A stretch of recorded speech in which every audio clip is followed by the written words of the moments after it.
When it comes to these aspects of life, terminology is not a question of semantics. When you say, I'm a confused soul, a soul cannot be confused. You are a confused mind. Why is it so important to correct this?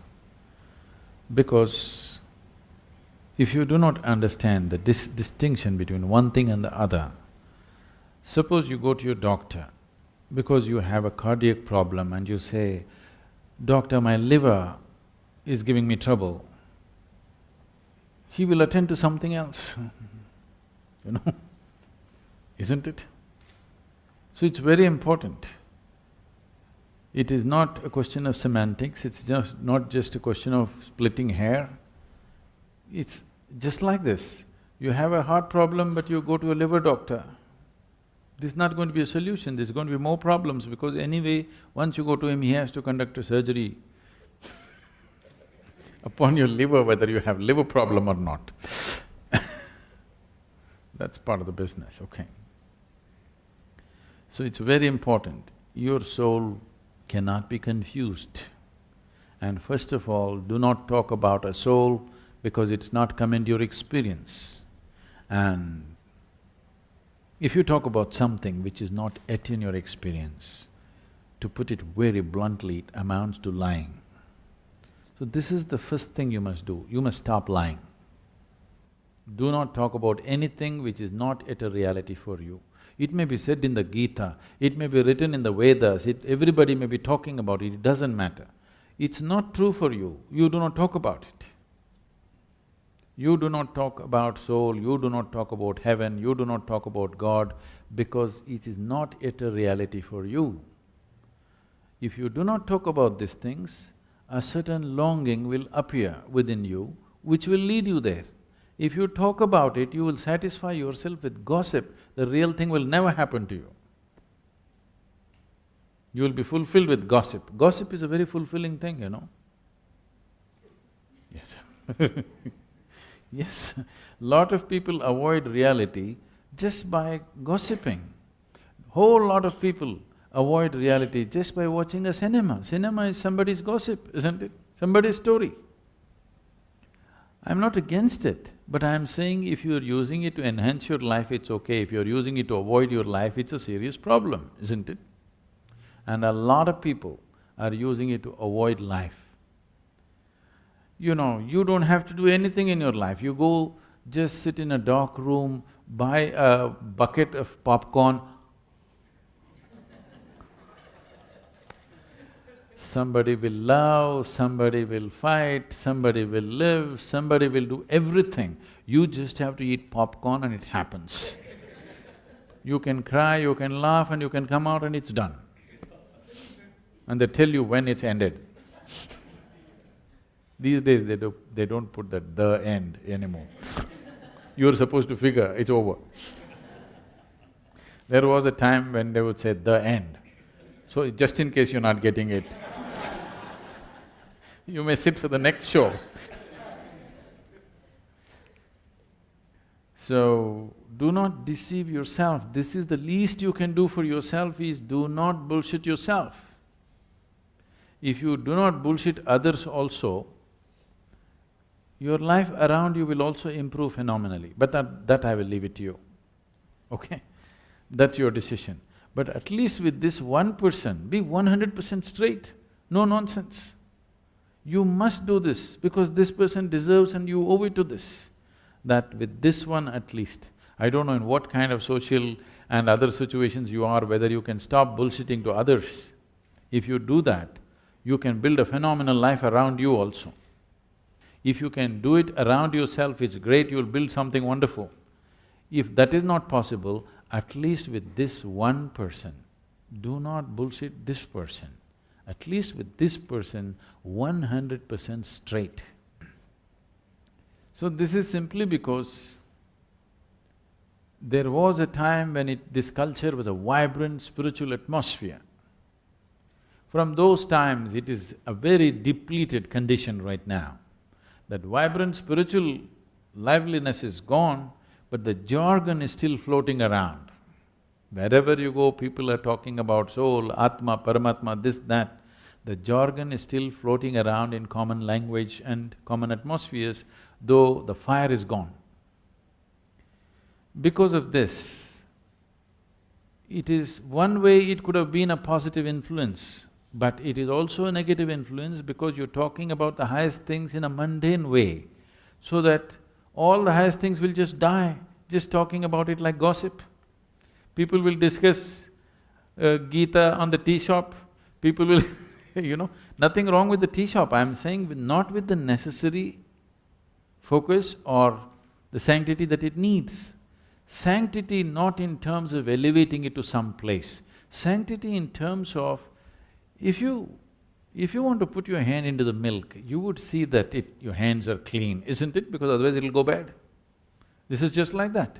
If you want to put your hands into something, before that, a little bit of care. Otherwise, you will become a confused soul, which is impossible. But you think it's real. Confused mind, possible. Mind can only be confused. If somebody has a clear mind, he must be a fanatic. Do you understand? The nature of the mind is confusion. That's its beauty, it's always confused because it can't figure anything. But it can gather everything and mull over it endlessly. This is the nature of your logical mind. Mind is always going to be confused unless you are a single-track idiot or you are a fanatic. Otherwise, mind will be confused. A confused mind is good. If you know how to organize your confusion, if you know how to handle your confusion, if you know how to increase the enormity of your confusion consciously, if you can handle your confusion consciously, mind is a very productive instrument. If you're looking for a mind which is not confused, you can go for a brain surgery. You can remove half of it, there'll be no confusion. Clear. The more intelligent you are, the more you will wonder, the more you will be confused about everything. The more profoundly you look at life, the more confused you will be. And it's good. Only somebody who doesn't look at anything, who's got a parallel vision, he is dead sure about everything. So you must either be an idiot or a fanatic to do that, and there's not much difference between the two. So now, your mind is confused. That is the nature of the mind. You have to learn to use the confusion to your benefit. If your mind is not confused, that means it's not constantly receiving. It is a blocked up mind, your mind has become a concrete block which is dead sure about everything. Otherwise, constantly if you're perceiving more and more information, it is always confused because it is always receiving much more than it can ever process. So much information, everything that you see, if you see little more carefully, right in this room you can see so many things that you never thought possible in your life, do you understand? If you observe just one thing, it will happen like this. It is just that people are saying like this and they don't see anything. If they pay enough attention to any one thing, you will see a simple ant can keep your focus on for the rest of your life, it has so much in it. So everything around you, if you pay enough attention, there is so much information, no way can any mind ever process it. Only an unattentive mind thinks it knows everything. An attentive mind is always wondering and confused about every little thing in the universe. And that's the way it should be. You should not suffer your confusion. You must understand if you're constantly confused, that means you have a functioning intelligence. Yes. So, once you have separated your soul and your mind, a non-existent soul in your experience, the mind is receiving too many things from every direction all the time, endlessly, in wakefulness and sleep. The five senses are always perceiving endlessly. Most people are not alert to it, so their life becomes stagnant and boring. Confusion means there is still a possibility. Conclusion means it's death. So, don't try to conclude and take away the confusion. Confusion is fine. Right now, do not imagine things which are not true. Confusion is because never in the history of humanity, anybody ever figured the nature of creation, nature of life in their mind. You can become life and know life. You can never figure life, just understand this. Never ever can you figure life out. But if you become an absolute piece of life, you will know life for what it is. So the only way to know life is to become one. Are you one? Are you a soul? Are you life? Are you life or no? You are. So become that. Right now you are not a life. You are a bundle of thoughts, emotions, ideas, opinions and prejudices. That is more dominant than the life in you, isn't it? Yes or no? Your thought and emotion is occupying more space than the aliveness that you are. So you are not experiencing yourself as a piece of life, you are experiencing yourself as a bundle of thought and emotion and whatever else. This is a wrong perception. Because you're alive, you may think. You understand? Not because you think that you exist. Because you're alive, you may think if you wish. But right now, the thought process has become so compulsive that people think that is more dominant or is predominant to life. It is not so. It does not… your thought does not exist before life. Because you're alive, you may think. Thoughts, if one's thought is so, focused towards one thing in his life, nothing else seems to matter, such a person is free simply because of his thought, not a confused thought process.